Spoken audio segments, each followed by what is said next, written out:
Mama had a chicken. Mama had a cow. Dad was proud. He didn't care how.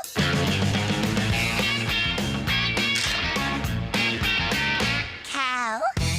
So are they related? I don't know. But the cow shoots milk from its udders when she goes super. Más poderosa que el hombre rojo sin pantalones. Cool. Growing up in the 90s, early 2000s meant that I watched some of the best kids shows ever created to what millions of people look back at as the golden era of cartoons. In 1991, Nickelodeon premiered the big three: Rugrats, Doug, and Ren and Stimpy. Yeah, that last one was definitely not for kids, but it worked. Rugrats, for example, didn't just do well.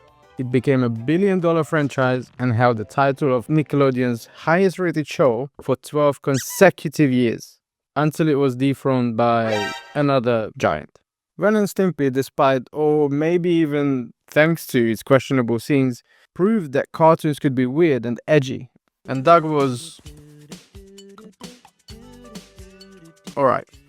During this time, Cartoon Network rolled out their own project called What a Cartoon, to pilot shows like Dexter's Laboratory, Powerpuff Girls, which became a billion-dollar retail phenomenon with dolls, action figures, band-aids, clothing, everything.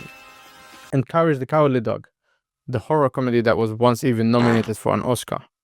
The 90s was the time when a marine biologist could walk into a meeting and pitch his show and convince big money executives that a sea sponge living in a pineapple was the future of comedy.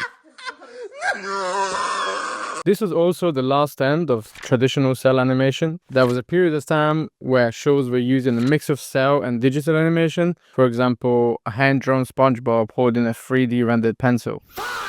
I consider myself incredibly lucky having watched these shows and grew up alongside them. Here are a few of my very favorite shows from the golden era of cartoons. Cow and Chicken premiered in 1997, and it was born out of a bedtime story. Imagine you can't sleep and your dad tells you a story of the devil who doesn't wear pants and wants to eat your brother. How does a human family have a chicken and a cow baby? Hell no, man. What the? I don't know. The theme song literally says, Dad was proud, he didn't care how. If my wife walks out of the delivery room with a chicken and a 400-pound cow, I don't care how much I love her, I'm not proud, and I'm asking questions. In the case of 11-year-old chicken and 7-year-old cow, you are not the father. The devil guy shows up at like 50 different jobs, but his main occupation is one way or another scam or torment chicken and cow, refusing to wear pants, and has weird emotional outbreaks and mannerisms. You mean a toddler? And when he gets too out of hand, cow turns into super cow and handles him, speaking a different language and ending the mischief one way or another, like a parent who has run out of gentle parenting. Did you know the devil guy, cow, and chicken are all voiced by the same actor? Talk about carrying the group project. Hey Arnold premiered in 1996 and is about a kid living in a boarding house ran by his grandparents with a bunch of adult tenants who are one bad day away from a breakdown. By the way, his loft conversion is like the coolest kids room I can imagine to this day. Arnold is the calmest 4th grader ever. Him and his best friend, who looks like Marge Simpson's drunken mistake, were the only one with a decent moral compass in his entire city, which looked like it smelled like wet brick and petrol fumes.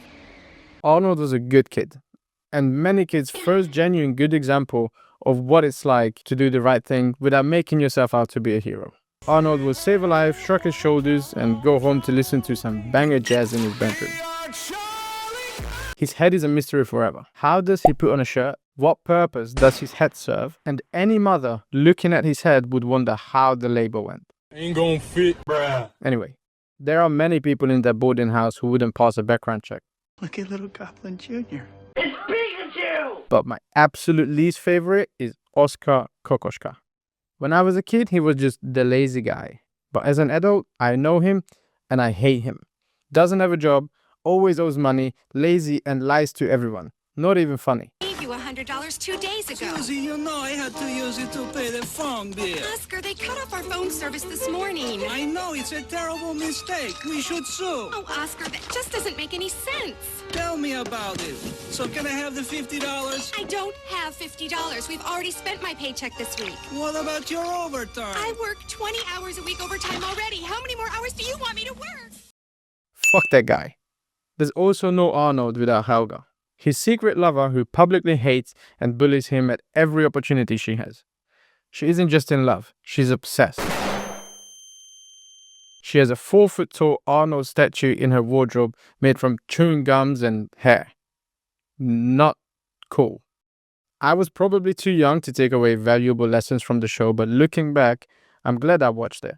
Hey Arnold was my Bluey, okay? Except that one episode with the headless cabbie, that episode makes me sit on the edge of my seat to this day. My little Scotty doggy! No one saw the low branch hanging over the path until the cabbie's red scarf twisted around and caught onto it. Next up, Dexter's Laboratory. As the first original Cartoon Network show, the first full season premiered in 1996. Dexter is a short, orange-haired Einstein who wears a lab coat and rubber gloves all the time. He has a 50,000 square foot science lab behind his bookshelf and spends his time inventing things and yelling at his sister for trying to break everything. His parents are oblivious to everything, never notice anything the kids do, despite the mom being a complete germ freak. The dad is a lovable, do-no-harm guy, except that one time Dexter and Dee Dee drank all the parents' coffee and they both turned grumpy and scary. Again, relatable. Was this the first seed of caffeine addiction of my generation? Probably. Mandark, his arch-nemesis, a son of two hippies who called him Susan, is just as smart as Dexter, but evil. Even more egotistical and has a laugh like he's choking on a kazoo. Your parents calling you Susan is a valid villain origin story. Can't even judge him. What is the name by which you are called? My name is, Susan. Besides his evil plans to take over the world, his main motivation is his love for Dexter's sister, Dee Dee. A tall blonde girl who's always dancing, her world is airy-fairy and everything is rainbows and unicorns. Looking back, she's the most normal depiction of a kid in the entire show. Have you ever let your imagination take over when playing with your kids and build something? Maybe girls work different, but my boys will go out of their way to destroy my Magnetized castle the most extreme ways possible. Dexter had a banned episode where he creates a machine that removes his and Dee Dee's rudeness, resulting in clones who swear and act up all the time. Where the fuck are we? Fuck. It never aired on TV due to the sheer amount of profanity. What's your profanity? The last cartoon I'm going to talk about is SpongeBob. Yeah, that's right. To you, this might seem mainstream, but I grew up with SpongeBob. And I grew up with the internet. No other show gave us more memes for every mood and situation. This meme literally introduced Also, there's no better way to quit a conversation with someone you don't want to talk to than this picture. SpongeBob premiered in 1999, right after the Kids' Choice Awards. You know, the one where Katy Perry got violently slimed. Anyway, it went viral. By the time it joined the Saturday morning lineup, every kid was talking about a fry-cooked sponge. Now, usually I would start introducing the characters and tell you how SpongeBob lives in a pineapple and Patrick's a starfish, but that's like explaining what a tree is. Everyone knows who SpongeBob is. It's broadcasted in 208 countries and translated to more than 50 languages. In 2024 alone, it clocked over 27.8 billion minutes viewed on streaming services. So yeah, you and your grandma knows who SpongeBob is. I probably watched way too much TV growing up. But hey, I always loved cartoons, acting out scenes, drawing the characters and stuff. I broke my back. Rewatching some of the episodes to make this video took me back to 6-7-year-old me sitting in front of that old boxy TV with the ambience of my mom cooking in the kitchen.